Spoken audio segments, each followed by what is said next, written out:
So today we have Lynn Yanyo, and I would like to introduce her.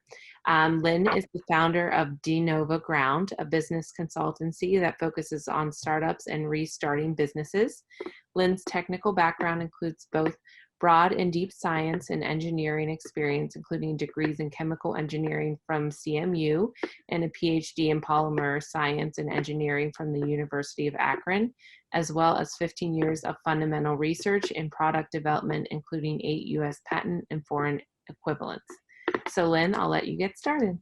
Great, thanks. So thanks everybody for joining us. And so I've got my participant window open in Zoom, which means that I can see if you either raise your hand or vote yes or no. So if you would do a little audience participation with me, that would help me a lot to kind of direct where I'm going and make sure that I'm speaking to something, since I can't see the expressions on your face. And hopefully you can see me okay.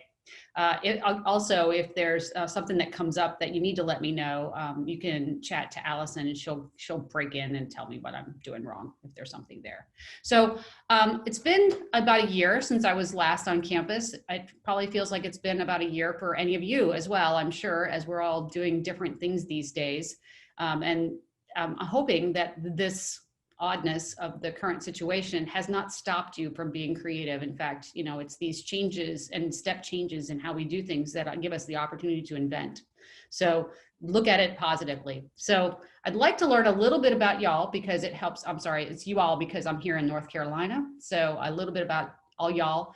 And I have a couple of questions. So one, I'm interested in kind of where you're all from. So how many of you, just by voting yes or no in your participant window, how many of you are born in the US? One.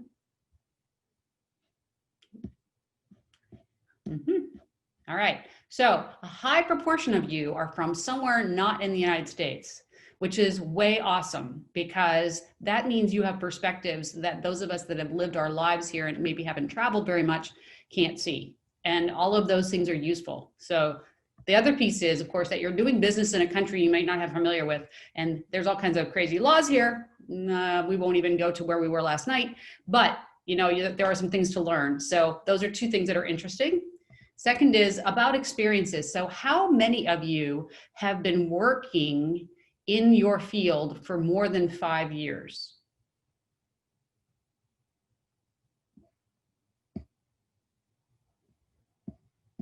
Wow. Okay. So you're all, and so how many of you are graduate students right now? Okay. Way good. All right. And how many of you are graduate students not in business as a degree? Sweet. So are some of you engineers? Yeah, cool. All right, wide variety. That's great. And all of you are young. All right, so now I'm gonna think about some things that you guys dream about, and then we'll go into this detail later. How many of you would like to be retired by the time that you're 50?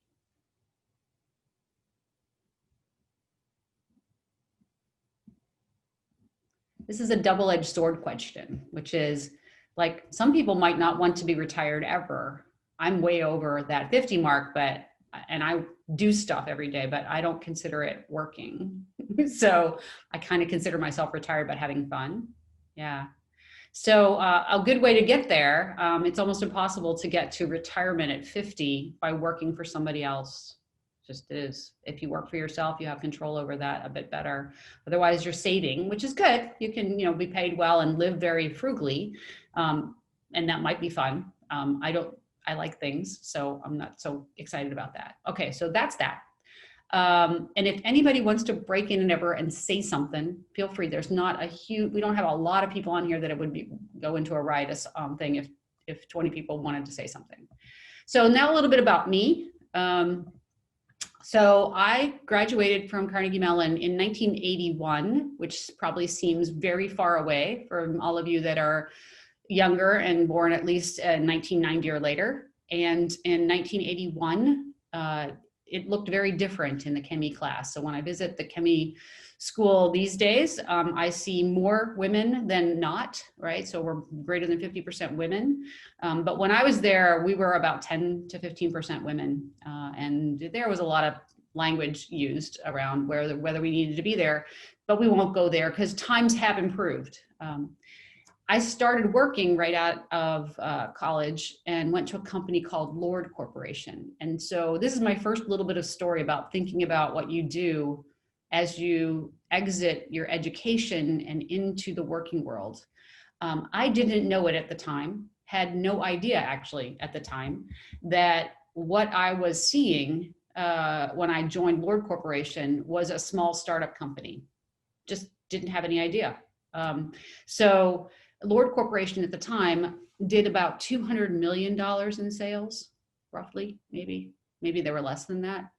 And my other options, of which I had 31 offers all across the country, were for many oil companies and other things. And I really didn't want to work in the oil business. I really wanted to do something in materials. And then there was also Corning, New York, for Corning Glass, major organization, very large, in a different location.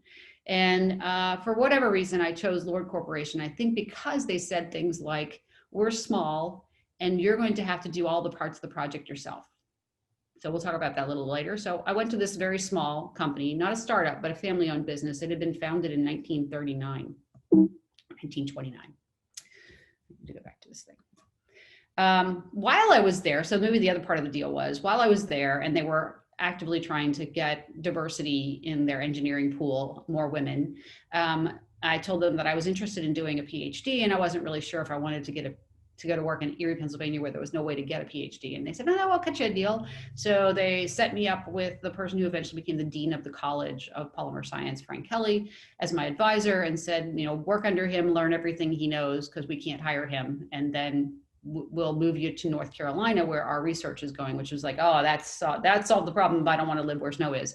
So when I finished, I went to Lord Corporation in Cary, North Carolina, in a brand new building and doing fundamental research with them, which meant almost anything to be worked on. One of the things that we created, just for the fun of talking about it to the CMU students, right, is that the very first Lord Corporation website was mine. I built that in 1990. It was a very new thing, and mostly we were talking to other engineers, so it didn't have a lot of the glitz, but it had all of the business promise. And so I've been working on websites for a very long time, watching things change over time. My fun came in 1992. And again, without really knowing that this was useful or really what I liked about it, I was just in a position that we were working on a technology called magnetorheological fluid, which is a suspension of iron in an oil that when you put a magnetic field on it, aligns up the iron particles and it makes a solid out of that instantaneously upon the application of the field. And if you use an electromagnet, you can do it in a controlled fashion. It was discovered in the 40s and nobody did anything with it because there weren't controllers, there weren't even decent electromagnets. So we revived it. And then I ran a small group that eventually built a building that did production and manufacturing and got that technology into automotive suspension systems for GM in 1998. Which is pretty extraordinary if you think about it, because most technology going into automotive takes far more than a few years to get accepted. And typically the stuff that gets accepted quickly is something that is aesthetic, right? A surface of plastic replacing metal, not something that would, in this case, is safety critical, so it's your suspension system. So anyway, that was really fun because, yeah, like they promised, I got to do everything. I started in that managing the R&D, and then the product development, and then talking to the customers, and then setting up a website so I could talk to the customers who were engineers at other companies, so I could tell them information and learn things about how to interact with people directly through a website or through email at the time, fairly risky and new.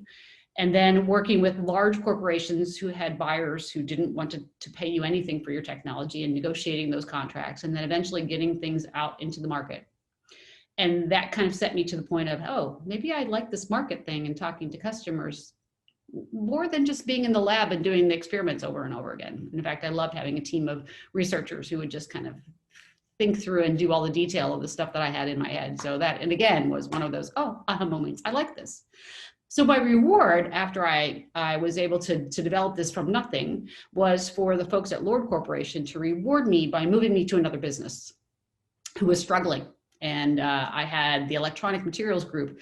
These are the folks that make materials like thermal interface materials, TIMs, that go underneath the chip to take the heat away when we were collapsing the size of devices. So back then, a phone was still pretty mundane and it didn't have a lot of heat. Today, this phone, when I took it down to almost zero, this is an Apple 4 SE, right?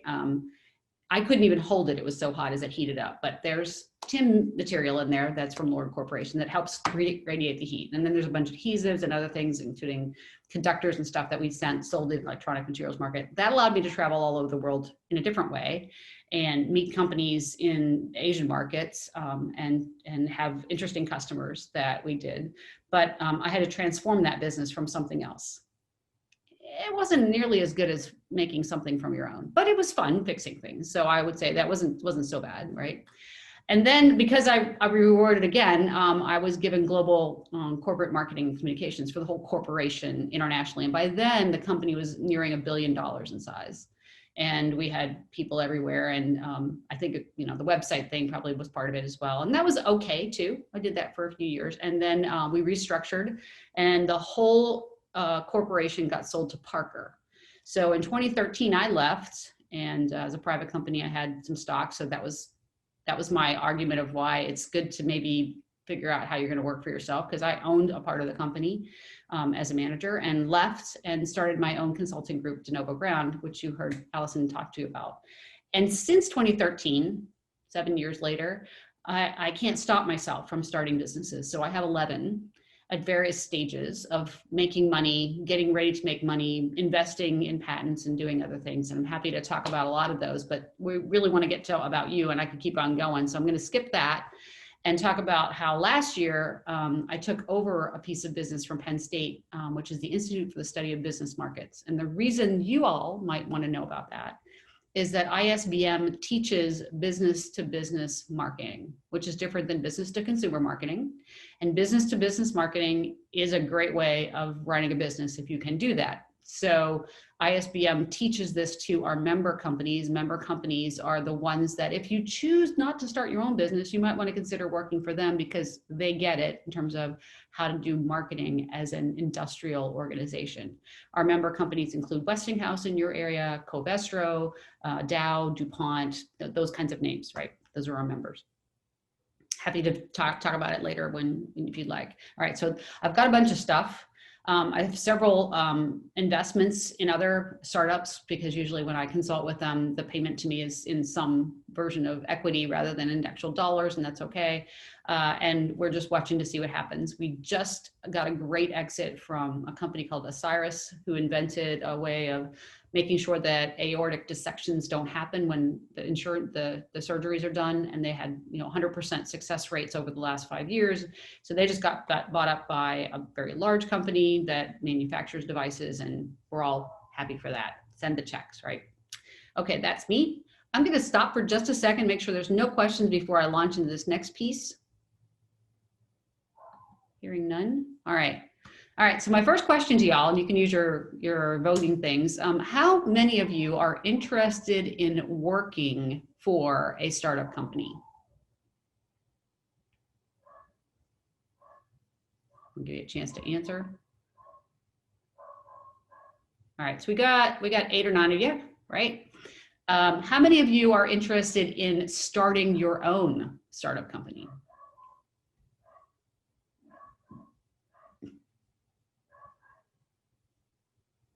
A little less.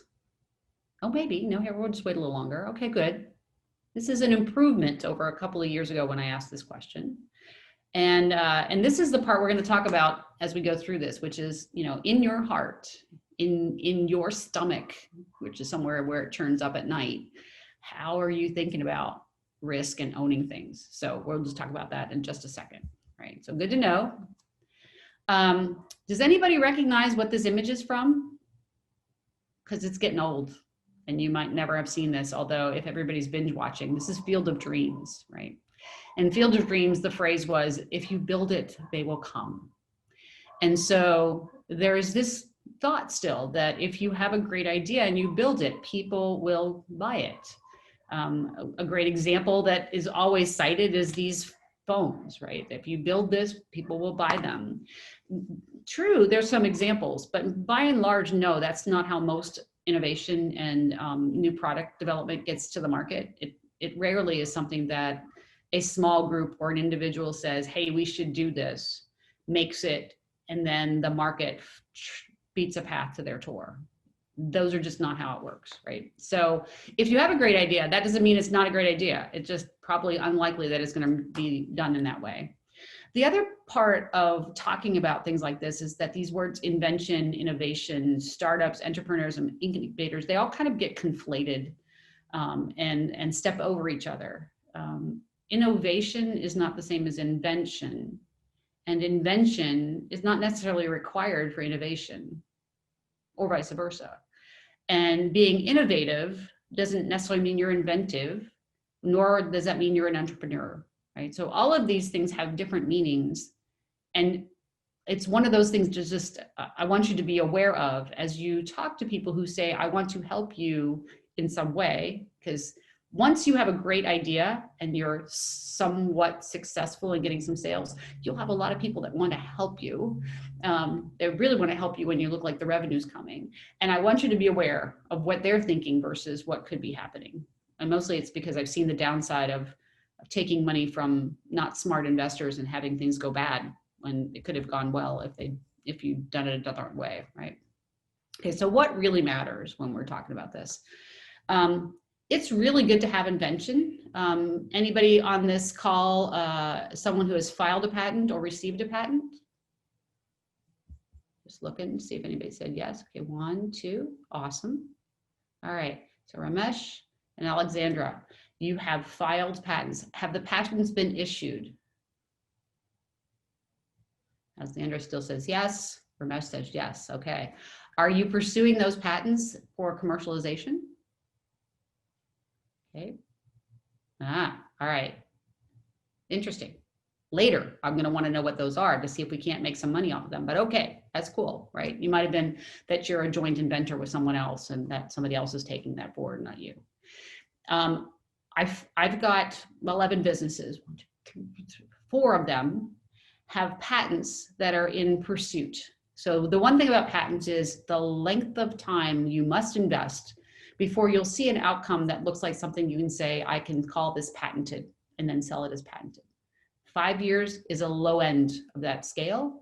And while that seems, I don't know how it seems to you, but it's really long in the business sense when if your sales depend on having something that's patented, right? As opposed to patent pending, which doesn't require nearly as much effort or money, but it's only going to last for about a year or 2 before the patent's rejected, and then it's no longer patent pending. So you can time the patent pending phrasing for your marketing if you want. I'm not pursuing any of those, right? But I will tell you that, the US patent is $2,000 just to do the provisional. Then you've got to turn it into something that's actually a filed patent, which can get up to 10K. And now you're just filed in the US and waiting. If you want the rest of the world, you're going to be adding upwards of $50,000 to get some decent coverage outside of the US. Large sums of money for patent coverage. So if your idea for a business heavily relies on a patent that must be issued, you either are very wealthy to start with, you have great friends and family that are going to help support you with that, or you're going to go out and raise funds based on what you have. And any of those are all options. But my suggestion is, if you've got an idea for a business and it doesn't need to be patented, don't even go down that path. It's probably not helpful anyway. So it's just going to be a big drain on funds and time. This is from a person who has a lot of patents and 4 more still in progress, right? Now, innovation, that's different, right? So innovation is, Lynn's opinion of innovation is creating a solution to problems that maybe nobody knew were a problem or that no one had solved before. And therefore you have a space to sell something to someone that they're going to appreciate enough to pay you for the difference between what it costs you to make it and get it to the market versus what they would pay for it. Innovation is relatively easy compared to invention, because Invention has these standards that you have to meet, which it has to be original and not obvious, and you have utility. And innovation should have utility, but it can be completely obvious. If nobody else has done it, it's still a free to be done. If it's completely obvious and easily done, though, recognize that you might need to move quickly because somebody could copy you. But what I find is people worry about that far more than they ever need to. Just take a sip here. Just because your idea isn't patented and doesn't mean that somebody's going to instantly jump in and try to duplicate what you're doing or steal the idea and move forward. In fact, I guess I haven't even ever seen it, even in industrial espionage areas. It's because people have other ideas. And so this is a human element. Your idea is your idea and you love your idea. Somebody else's idea is their idea and they love their idea. And for the most part, they think your idea could be better if they modified it as their idea. And it's likely that's not true if you've done your market research. And so they're likely to screw it up if they just try to take the idea forward, because most people can't think about it that way because they fall in love with their own ideas. So being innovative is sufficient, not necessary that it be patentable. It just means that you have to think through everything to get yourself from your idea to the marketplace. Click. Okay, so I've got too many screens open. I can see that side of my screen.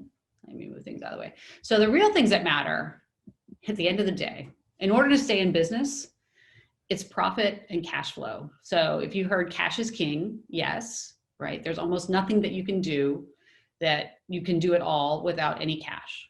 So your partners that are helping you need food and need to live somewhere. I've had people living in my house starting businesses with me, though. That gave them a free place to live, but we still have to eat, right? So we need some cash, and you only get cash from your business from the profit, the difference between what people will pay for what you're doing and what it costs you to do that.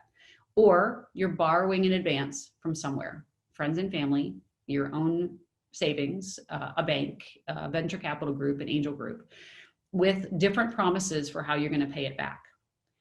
Even when someone has handed you $500,000 for startup funds, if you run through those and there isn't any more coming, you have a cash flow problem. So in every case, no matter what you're thinking about, it is, how am I going to do the next 12 to 18 months of funding at whatever I'm doing? And the amount of time that I spend in an Excel spreadsheet looking at scenarios of how much gets spent where, I would have never guessed that's where I spend a lot of my time. Not in where is this manufacturing going to take place, which takes time, or what materials are we going to use, or more fun, here's a sample, let's go test it on people, let's see what they think. That's way more fun. And that time is way too short relative to sitting in Excel spreadsheets and trying to figure out where the money's going to come from for tomorrow. Okay, so going from innovation to profit and cash flow then is the key for success at the end of the point. And this appears sometimes to look like magic if you only listen to stories that successful startups will tell you, like, how did I get from there to there? Well, it was this wonderful idea and we managed to get it into this channel and it sold, and it feels magical. But luck does have some things to do with this. Today, we're in a very different environment than we were last year at this time, especially this spring. So several of my businesses are online stores, no brick and mortar. I make product for the individual consumer market or for small volume retail that they buy from wholesale and they retail it. That's kind of gone away because there are no stores anymore. So almost all of my sales are online. Surprising to me, because most of these things are seasonal. People will buy these as gifts that are happening mostly at the end of the year. I had a whole bunch of sales in March, April, May, and June, more than I could ever account for in the past, more than I would ever have seen, because nobody was going shopping physically. They were shopping online and finding my stores and buying things, and I was shipping. And that was just luck. I couldn't plan COVID to make that happen. And there was no way I was going to drive more traffic to my sites than I possibly could if people were actually going to spend their time out in the mall, but they're not. So the magic happens is really sometimes seriously just magic, right? So some of these businesses are doing far better now than I would have ever guessed. One of my businesses I started in February of 2020. first products went up in February of 2020. And when the COVID thing happened, I'm thinking, yeah, it was probably a lousy time to bring in all that inventory. But I got lucky because all the inventory had to come in from China and it made it in before they closed the borders to shipments. And then I had it here and suddenly everybody's ordering it and I'm shipping it. And it was a surprise, totally. You know, first month sales, $3,000. Wow. Wow. How is that happening when I've done no marketing and no advertising? Zero. Just put it out on the internet. Now, there's nothing good that I did. That was just luck. So let's not give more credit to anything that's intelligent, except that luck has a lot to do with this. So you get an idea, and then we go through this cycle, this sometimes virtuous cycle, but you make something sometimes called the MVP, the minimum viable product. You make it, you test it. Who you test it on depends on kind of what it is. I have friends and family that are testers for me. I have people that I know all over the world that I can send things to and say, what do you think? And I get their information back and iterate and try to improve it. How much you improve it before you launch it into the market is important. If it's software, you launch it pretty early and you tweak it while it's out. If it's hardware and life critical, say, you know, the braking system for a car, you test it a lot before you send it out. My experience now in experiencing this in the real world is that I got a Tesla a couple of years back in 2019 because I have a save the planet kind of attitude, and I'm just not going to put any more carbon in if I have to. And then I have solar panels on the house. But Tesla has an interesting design methodology where the hardware is treated a lot like software. And so they put things out that might need, in my opinion, a little bit more testing than what they did, but it's out there and they're fixing it as you go. So if you buy a Tesla, especially a 3, you'll probably find that you're being tested on. I'm not excited about that when I spend that much money, but I still feel better because it's an electric vehicle, my opinion is. Okay, after we've done this cycle as sufficiently as needed, but no more than necessary because it has a cost with no revenue associated with it, we're going to get to a final prototype that we're going to be able to sell. And then the real work starts because I've now got a prototype, but I now need to lay in some inventory to sell it. So I better have some capital to be able to buy that inventory or the equipment to make it. And then I make it, market it, sell it, fix whatever's wrong and do it again. There's now a bigger cycle that is around I've made it, I've marketed it, and my marketing didn't stick. I didn't find the customers where I thought I would. I didn't find enough of them. They don't get the messaging, all of that stuff in the area of the market it, sell it. That big section is a learning experience for people that come from the technical side. It's not a natural thing. If you're coming at it from the business side, the technical piece might be the part that you're not really understanding, like why it takes so long to make this thing. But the market, sell it, cycling, and then making it go back out again is the most important piece of this. And the faster you can do that and resolve it, the faster that you'll actually have revenue that makes part of your cash flow happen, right? So there comes profit. And now we can actually run the business. When I get to this part of the talk, I usually get depressed because I think, why would anybody go through all this? It's so hard, right? To just get to where you are. So unless you're inspired, and you really love what you're thinking about, or you love the ability to do this, it's sometimes better to take that wonderful degree you've got and go let somebody hire you and pay you straight up, or be a consultant and let them not be responsible for the outpoint. Some of the funnest things I have as a consultant is I sit on advisory boards of big companies, and they pay you for the day that you come and look at everything they're doing and give them your opinion, which often for me is negative, but I give them opinions, and they take your opinions. And if they actually act on any of them and they get something successful out of it, they think you're wonderful. And they pay you for your opinions that even if they act on them and nothing good comes of it, they still think you're wonderful. It's a great gig. It's really hard though to get on a board when you're young, but aspire to that, right? You can share your opinions freely and they pay you for them.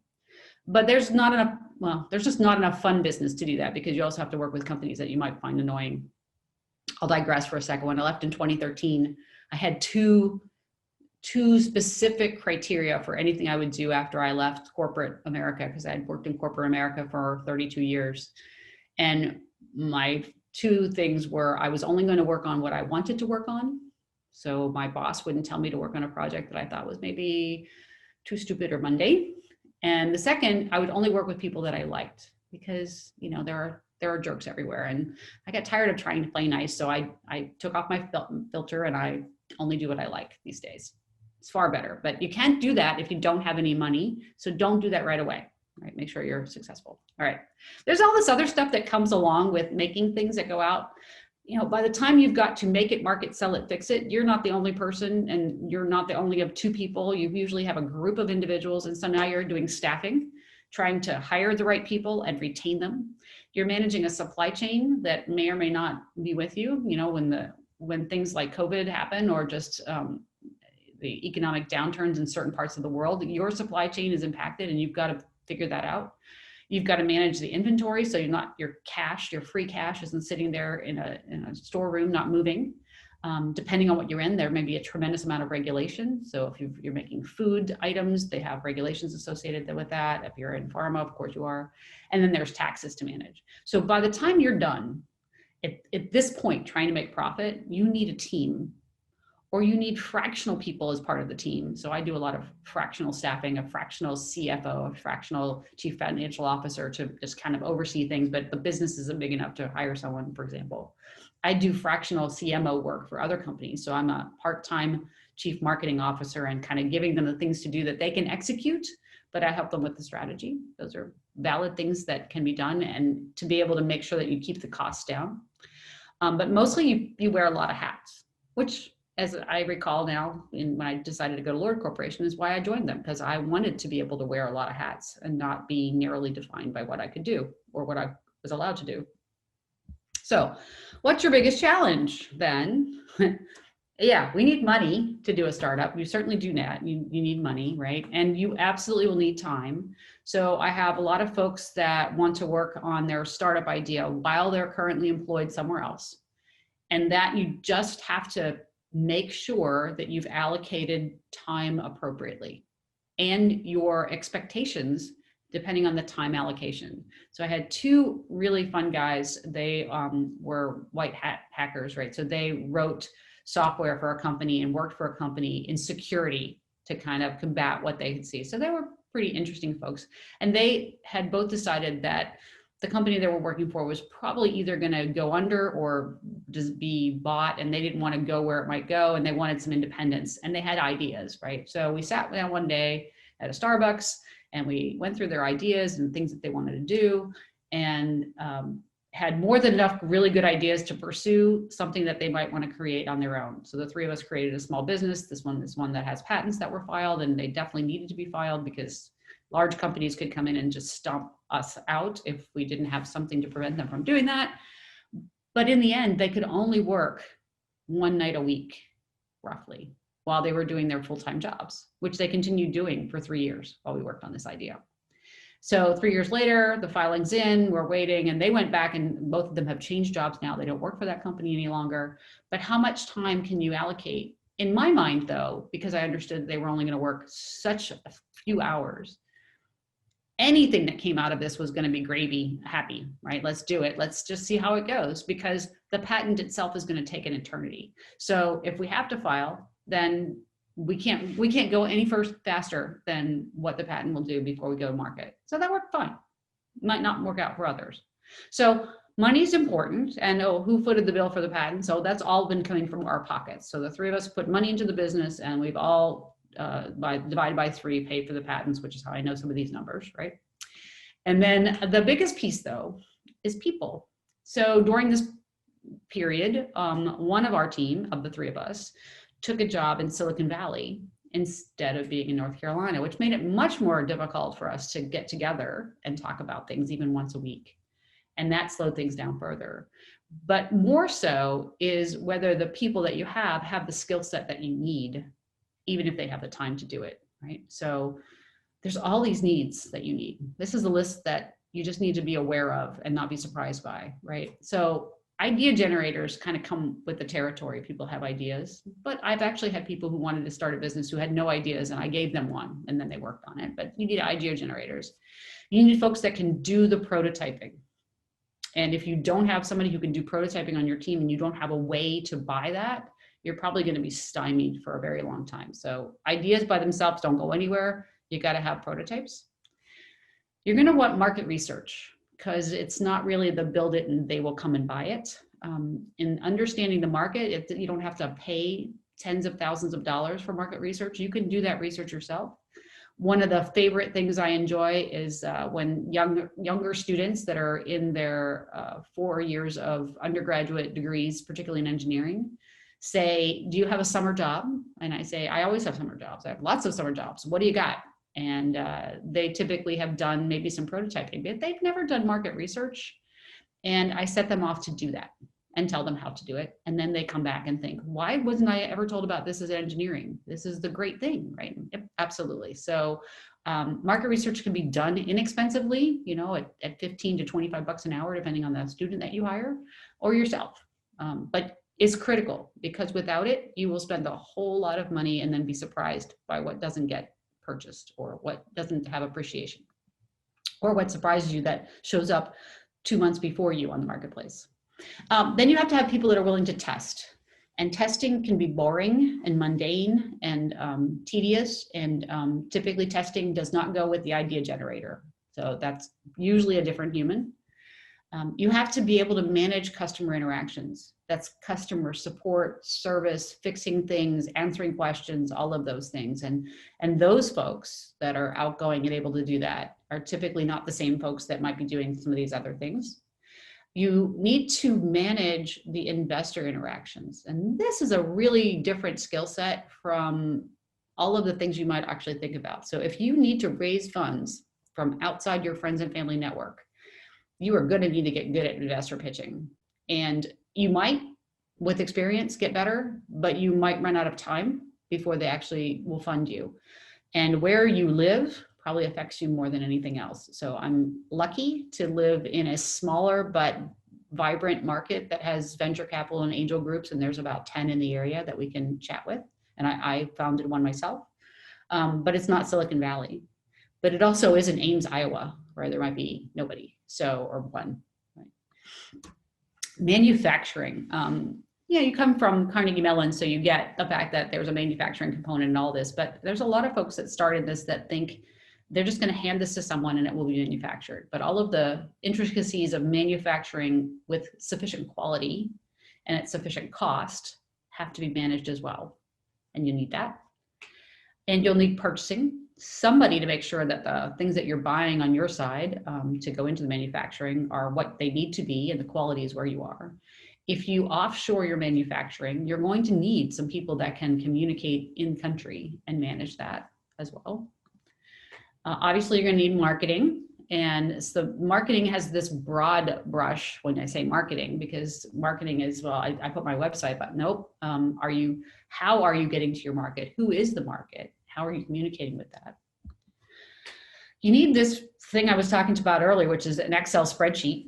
You need some financial acumen. You need to understand a bit more about what things are going to cost you, including people, when you've taken them from a 1099 contract employee that I can just pay them and they figure out how to file their taxes, to a full-time employee, so you could get a PPP loan and then have to pay all those taxes ahead of that and keep track of everything. So if you don't have an accountant and they charge you for it, you might want to get good at this. I personally don't employ a full-time accountant for any of this. I do have someone that does all the crazy taxes for everything. But generally I look at that and think, of all the things I can pay for, I'm pretty sure I can handle it. It's boring, but I can handle it, right? And then legal acumen, which you probably can't handle straight off. If there are things around what you're doing beyond even the patent world, you're going to need to have some legal advice. And your business is going to have legal support in terms of making sure in the insurance policy that you're not sued later for something. And the list goes on, right? So here's the real problem. The average startup has 3 people. That's it. We've got 3 people and we've got to do all of this. And okay, I'm not trying to depress you, but I get to this and I think, oh my gosh, there are 3 people and they're doing all of this. Now, again, can you outsource to part-time people and get some things done halfway? Sure. And often that happens. And when I talk with other startups about Where are they? You know, I had a really cool startup in ProAction. They make these devices that they attach to in manufacturing equipment, and it senses before the equipment goes down that it might go down, right? So it gives you a heads up. Two guys were starting that. They both had families and children. That's probably riskier than I would have done at my age, at their age. But they built that into something that has 17 people working for it now, and they have enough business clients that they're self-sustaining. They went through 3 rounds of funding, and it took them 6 years to get there. And I'm sure it was 6 years of a lot of stomach aches to get there, but they did it. They started with 2, and they eventually added it. And during the time that I was helping them, I was partly their marketing, and I was partly their manufacturing person, because I understand that too. And I was partly their testing person, and I did a bit of market research for them to understand it. And I had enough legal knowledge to warn them, but I couldn't fix anything, and they went down those paths. So they had fractional people that they could do, and that is something to be looking for in addition to money. Who can help me? And in particular, smart money. So if somebody hands you money and they also can do some of these tasks, pull them in for sure. Okay, so now that we're all depressed, how many of you feel, I'm going to move this screen over so I can see you as you vote. How many of you feel like you are a jack of all trades and you can do most of those tasks, or you and your partner can do most of those tasks in that list I just said? Okay, either you've all walked off to get a coffee, or 1, okay, 1, good, 2, maybe no, they're okay, 3, yeah, there are far less than the number of people that said they wanted to do a startup. So that's part of it, is to think about that most people are not the jack of all trades. I will tell you that I enjoy the jack of all trades job as long as I don't have to repeat any of them. So I'll digress for a second to tell you about 3 kinds of people. So this is a recruiter at a high end. He recruits for CMOs, positions only. And he was talking about how he recruits and what he thinks about when someone gives him a job description. He said, really, there's only 3 kinds of people. There are the people that like to start something. They're the people that do strategy and they like to have ideas, and they're the starters. There are the people who can run something continuously and keep optimizing it and making it more and more efficient, but they can run the heck out of something. And then there are the people that are the fixers. They come in, it's broken, they fix it, and then they move on to the next one. Those are the 3 kinds of people. If you think about yourself, and you're still young in your careers, and I can tell you that if you'd asked me that question when I was your ages back then, I would have a very different answer then than I have now. And it's very clear for me now that I am a starter and sometimes a fixer, but I am absolutely not a runner. Run it efficiently, run it well, continuously. Bores me to tears, just can't do it. If something has to be done more than twice, somebody needs to do it besides me, right? Which is why I'm not a tester, but I love prototyping. So thinking about that is one of those ways of building the team, because somebody's going to have to do the tedious, repetitive tasks and take an incredible amount of care with it. Oh, wait, that also happens in the financial space, which somebody has to check my spreadsheets occasionally, but thank goodness it adds on its own, right? So the level of detail in my financial spreadsheets can sometimes be difficult for me, but it's required, right? It's like breathing, so I'll do it. Okay, that's jack of all trades. Now, how many of you believe you have a skill set that allows you to identify people's qualities that you can use and get them on your team and keep them there? Okay, 1, 2, 3, 4. Okay, because that's your alternative route. If you yourself cannot find all of the skills that you need in yourself to do it, you have to be able to find it in others, encourage them to join you, sometimes with very little compensation, and keep them with you long enough to get it done. That team approach is one of those things that is poorly provided as an education or a skill set, even in the academic world. Not meaning any bad things to Carnegie Mellon. I mean, you do a lot of work in teams, but formalized training on how to build and get your team to be at the highest performance level, that just doesn't happen very frequently. Usually you end up in a company, they pay for the team building work that you'll learn. But being a natural team builder makes you very successful. It also makes you very successful in putting investors on your team, because that's one of those people that have money. And if you can get them and keep them on your team, that's great too. So Either be that jack of all trades or be the team builder, but you got to have one or the other. Because if you're neither of those, you are not the leader of that startup. Somebody else is, they're the team builder, or they're the one that are going to be able to do all those things. And again, I don't want to frighten you, because I never want to discourage anybody from starting at that age that you are, where I'm not. Absolutely, you can learn things. So you don't have to have it now, but you have to have the willingness to learn, right? Okay, where are we going next here? So this is my own version of how I think about this. And I'm just going to check over here because it looks like a chat window might have opened up. And okay, that's just Allison. All right. This is my own way about thinking about people, right? And more than anything, it's to know yourself if you're going to go down this path. So I think about two axes. That's motivation and capability, right? So if I'm a manager of an employee and I'm doing an employee review, I'm really looking at these two basic attributes of that employee. So if I ask employee A to do a piece of work that is challenging and takes time, has to be managed in a certain way, and it has to have a certain level of quality when it comes out at the end.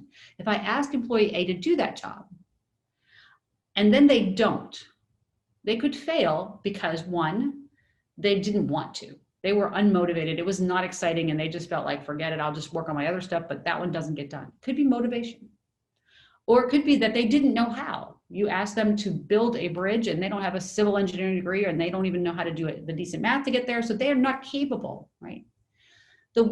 Both cases, the work didn't get done by the individual, but solving that with that individual requires two different things. Sending them to classes for engineering when the problem was motivation isn't going to solve the problem. And cheering them on and being excited and helping them get their work done every day when the problem is they don't know engineering isn't going to solve the problem, right? So really understanding the fact is, are they motivated and are they capable, right? Is important to understanding how people interact with you. But it's also important about you, right? Are you motivated and are you capable, right, to do this? So when we look at the scale, right, if I have high motivation but no capability, I'm at the area under that curve is how successful am I? Not very successful. My example here is, I am highly motivated that I want to be part of the WNBA and I want to be the best woman basketball player. I am 5'5.5" and I can't dribble, but I'm really excited for it. It's not going to happen, right? So that area is small, right? The flip side, I'm highly capable of doing something. I might be extremely accomplished at something. I'll just use my daughter as an example. She's an amazing artist. She likes certain kind of things, but when she decides to use a different medium, it's fabulous. And I've said to her more than once, I've said it a million times, hey, if you can make me a few of those, I can take those to market. Not interested. So not interested in commercializing anything that she creates. Okay, what I can do? What can a mother do? So the capability is high, but the motivation to do it is low. Again, not much area under that curve. I'm not going to get a lot done there, right? Ideally, you have high capability and high motivation, and then you've got this thing done, right? That's about people. Now, if you're in the startup world, I think about it in terms of risk tolerance, right? Because starting up a business, living your life on the edge without someone else's financial support, right? That's a risk tolerance. How risk tolerant are you? And so if you remove motivation and you think about risk tolerance for business startups, this is where it comes in. So I have to have a high tolerance for ambiguity. The data isn't perfect. The market research can never be complete. The prototype is only always half done.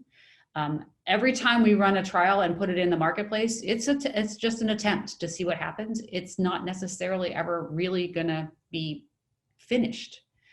And if I need exact data and I need a lot of details, my risk tolerance for that business is low. I'm not gonna be successful. I have to be able to work inside that ambiguity of information.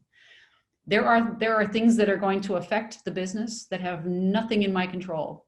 So if you're into controlling things, it's going to be hard to live in this world because you can't control a COVID situation or a downturn in the market, or your supplier in the supply chain going where, or some regulation that's not going to allow you to use your materials that you had been developing, right? All of these things happen.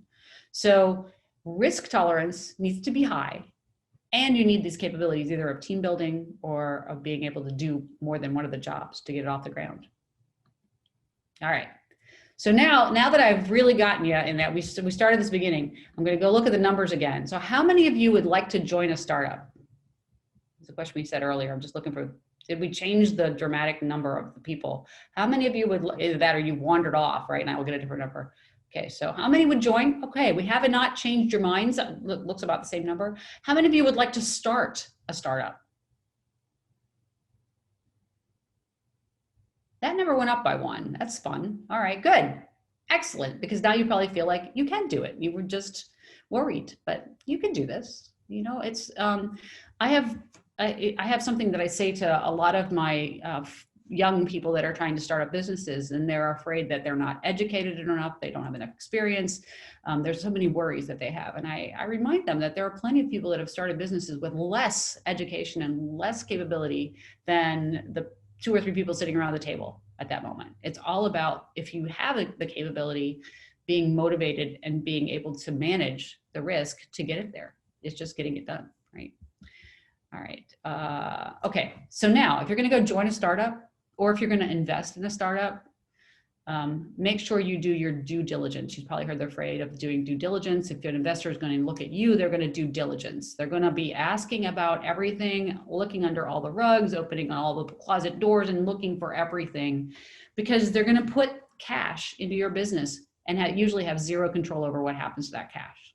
And they're going to be asked if they're a qualified investor, which means that they don't need the money. That's the definition of like, okay, I'm going to give you this money because I can tell you that if I lost it, it wouldn't mean anything to me. By definition, it's a risky investment, right? So you want to do diligence if you're going to join, because you're going to give them all of your time, which in many cases might be more valuable than all of your money at that moment, right? Because you're going to give them your future time, and that time you could have used on something else. So you want to check things out. I check them out in this order. I check out the people. So there's this little phrase that goes along with, you know, you can have a fabulous idea and a mediocre team, or a mediocre idea and a fabulous team. Which one would you invest in? Do invest in the mediocre idea and the fabulous team. Fabulous meaning they really have to hold the skills together. They'll figure out something that will make money. But if you have a mediocre team, even if you have a great idea, the execution is going to be so poor, you won't get there. You only have so much time to get it to market. You can't work on it forever. You'll run out of cash. So you need the people. So the first thing you're doing is, well, go find the people. Make sure the people are what you want. So what does this lead to, as an aside? It leads to people investing in serial entrepreneurs because they've seen them do it once. So they'll put their money in a second and a third and a fourth time. It makes it harder for you to be a first-time startup, because they're looking for that track record. Sometimes it helps to add a person to the team who has a track record that helps you get the funding if that's necessary, or you find people to have that story, but it is about the people. The second is, if you're going to join a startup, make sure you look at their financials, especially if the intention is that they're going to pay you something other than an equity, because you might find yourself that you've turned out other opportunities and they don't have the cash flow. If you join a large corporation, you wouldn't even think about that necessarily, right? So say you got an offer from one of our companies, Westinghouse, and they said, we're going to pay you $80,000 a year, and here's, you know, our agreements, and of course you're an at-will state, so we could fire you at any time, so don't screw up. But generally, you're pretty sure you're going to get paid your $80,000 a year. If you join a startup and they make the same offer, we're going to pay you $80,000 a year, don't be surprised in month 3 that they say, you know what, we need you to take a 50% pay cut because we didn't get that money in that we thought. You want to know what that cash flow looks like, because no matter what they've promised, there's still going to be the reality of what it is. And they're running on the edge, usually without sufficient cash. You want to make sure that they have a lot of flexibility in the thing that they're thinking about. A one-trick pony, a one item that they've designed and it has to go to one market, is more risky than an idea that you can make multiple products from and attack different markets. Because if one of them turns out to not to work, you've got something else as a backup plan. So plan flexibility, multiple markets, and then obviously looking at your personal needs. Do they work in an environment that is comfortable for you and that you enjoy? Is it something that you feel like it's a good fit? Because you're going to be a family, and families have good and bad, so you're going to be really tight. So you want to make sure that that fits. Oh, I didn't do this way. Okay, now that we've had this conversation, and I'm looking at time here, Allison, to make sure I've got a few minutes, right? Oh, I'm running at the end. So I'm going to make sure that Allison shares with you all of my contact information, Yanyo at Gmail, Yanyo at Gmail, right, to find me, or you can text or phone me, but typically I don't pick up the phone. If I can help you figure out what you want to do next, please let me know. I'm happy to help. I personally, I was telling Allison this a minute ago, my latest ideas that we're working on is that 2 other women of my age group have sold businesses, grown businesses, and are now in a position thinking, how do we help others? And we really haven't figured that out. Our goal was to help more women start startups, and we're still trying to figure out why or how we can do that. But one of the things we've all come to is that it's been difficult to raise funds. Capital is just hard to get, especially if you're a woman with no track record or a minority with no track record. So we decided to open a women-owned, minority-owned bank, which hasn't stood up yet, so don't ask for funds yet. But we hope that by the middle of next year, we will be viable and running. So, and we've had great response from folks who want to be part of that support. So I would love to hear from you, and because one, that's part of my market research to understand what you'd be doing. But we're going to approach capitalization very differently when we make our decisions about where we invest and how much we invest. It should look different than angel group investing or venture capital group, and certainly bank loans or SBA loans. So.